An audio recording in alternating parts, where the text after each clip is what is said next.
American politics has become a contact sport, it seems. Few know it better than a top congressional Republican named Jim Jordan. Now, in his book, Do What You Said You Would Do, the former college wrestling coach is talking about doing business in Washington while taking more than a few bullets for Donald Trump. Like one of the stories I tell is the day Gates and Scalise and some of my colleagues stormed, as the press would say, stormed the bunker in the basement of the Capitol, and how that all unfolded. Stormed this closed-door deposition in a secure room and disrupted the so-called Republican storming of a closed hearing happened in October of 2019. Congressional Democrats led by Adam Schiff were set on impeaching President Trump. Adam Schiff was doing secret depositions and hearings on trying to impeach the President of the United States, and the country couldn't see it. And members of Congress said, this is ridiculous. Our constituents have a right to know what's going on. At least let their representative be a part of that. And they came in and he gavelled it out, got all mad, called me to his office. Adam Schiff called you to his office. Do you have to go? And what did he say? No, he said he just wanted to talk to me. So I grabbed Meadows, who was in there.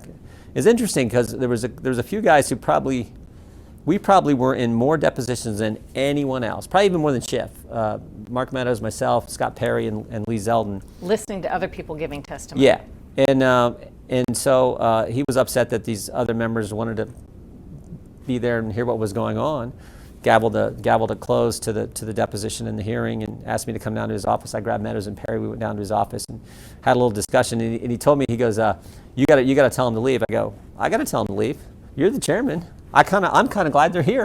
And long story short, it was a little kind of interesting meeting, but they wound up staying, and until we got called to the floor to actually vote on some other legislation. But it was one of those days that I helped galvanize the party, because the conventional wisdom was, going into impeachment, that every Democrat would vote for it, and Republicans would lose some members that would vote with the Democrats. And it wound up being just the opposite. There will be a vote in the U.S. House of Representatives, Mr. Speaker, on the impeachment of the president. All in favor, say aye. Aye. Opposed, no. The ayes have it.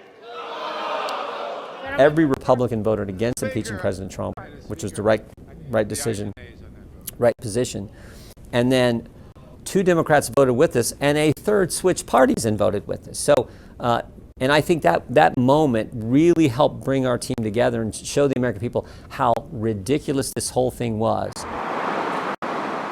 Jordan was also a key defender of Trump in the face of a hostile and sometimes law-breaking FBI.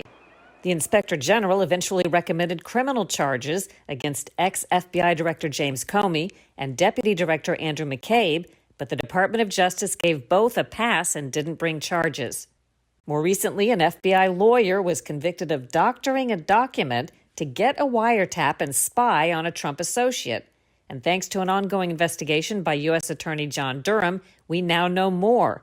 The FBI's top lawyer at the time reportedly conferred with a Clinton lawyer before the wiretap. The Clinton lawyer was linked to the dossier of secret information the FBI used to claim Trump was a Russian spy.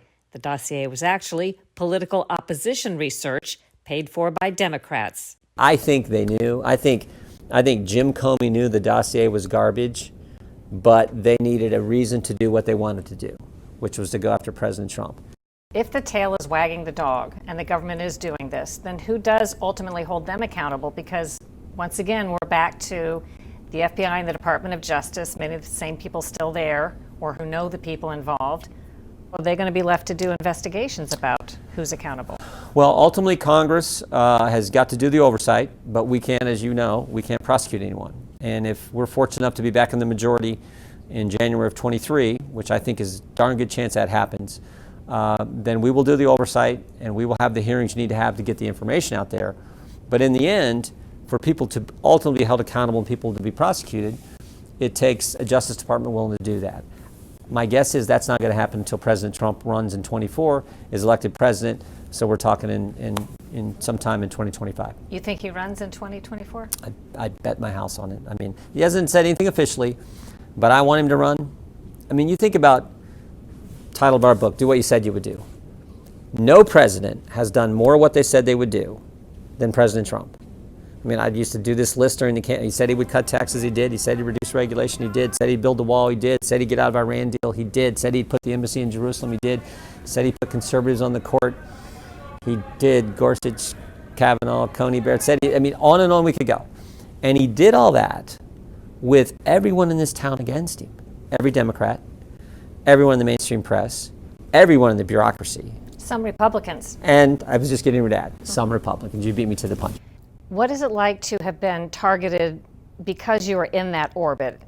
If you believe in this great country, you're gonna have to fight for the things that make the country special in the first place. You're going to get attacked. You just are. They're going to call you names, call you racist, and try to cancel you, but it's worth it nonetheless. Most recently, Jordan is under attack for announcing he will not cooperate with the Democrat-led investigation into the January 6, 2021 Capitol riots. Democrats accuse him of being evasive.